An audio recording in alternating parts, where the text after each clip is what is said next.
when you swipe a debit card or you give somebody a Benjamin, you don't get anything back for that, right? Like I tell people all the time, like next month I'm going back to Dubai. I'm flying first class, and I'm staying in a 5-star hotel. And guess how much I'm paying? I'm paying $0 out of my own pocket.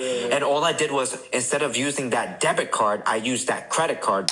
All right, so valid point here. So a debit card gives you no real value for your money, right? So what does that mean? Meaning that when you spend the funds that's on your debit card, you're spending your hard-earned funds. But when you use a credit card, you're using OPM, other people's money.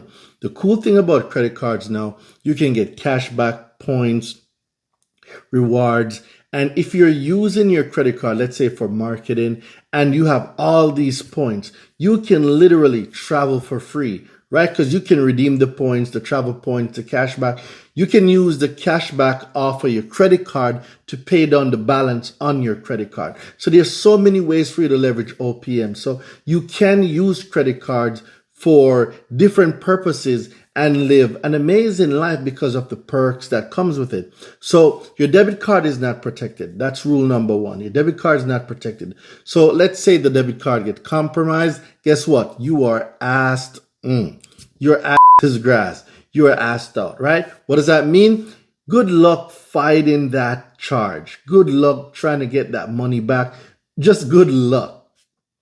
With a credit card, OPM, other people's money, the banks insure it. And if the fraud that happened, all right, let's take a step back.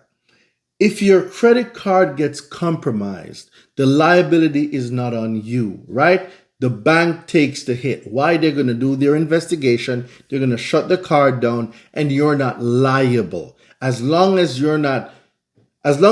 were not the one that initiated the fraud, you are not liable when it comes to a credit card. Whether you initiated the fraud or not on your debit card, good luck fighting it. Can you get back some of the monies? Yes, in some cases I've seen it, but the fight is relentless. With a credit card, all they need to do is shut down the credit card and send you out a new one. You're good to go. It was fraud. They do a chargeback. They reverse the charges. It's easy peasy chicken squeezy, if that's what you call it. But debit cards are complete trash. Don't use debit cards. Use your credit card to fund your lifestyle, then pay off that balance using your debit card. Don't pay directly from your debit card, all right? If this strategy works for any of you, if any of you have ever used this strategy, comment below. Let me know what you guys think. Share your opinions. Maybe some of y'all love your debit card. I want to know why. Share your opinions, and then we'll get it going in the comments. Like, share, subscribe. I'm going to see you in the next video.